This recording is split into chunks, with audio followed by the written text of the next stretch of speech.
Hi guys! So for today's vlog, na ako dire sa among payag. Naami sa among payag. So itour ta mo sa amuhang bahay kubo. Ayan. So mao na among bahay kubo. So dayan kani amo ni siyang tambay-tambayan. Mao ni siya among tambayan kung magsugba-sugba mi magluto-luto din magkaon-kaon.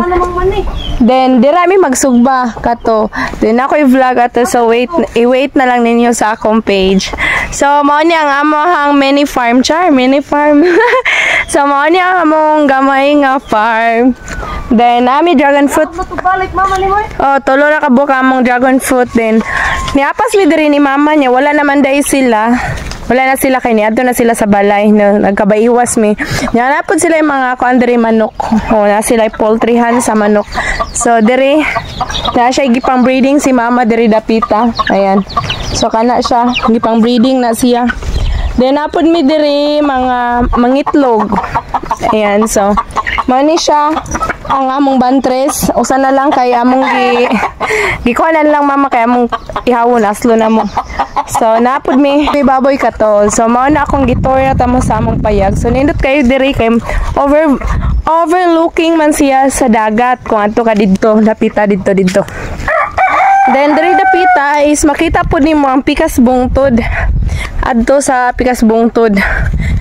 Then lamira pud kay diri ang pamati kay medyo kusog man gud ang hangin. Ang hangin diri kusog ra gyud. Nya mo mga lubi wala na kaayoy bunga kay naahat man ay naato man ang kaon. Sige biatag kaon dira. Mao ni siya mga mugbora mo mga butong no, mao ni siya. Then ami mga mao ni ang mini farm di ba? Mao ni ang mini farm. Then opatay di ay among dragon fruit. So ang pinakanindot diri guys is kanang magtambay mi diri napon mi duyan. Dira na mi duyan. So pwede ra ka magduyan diri.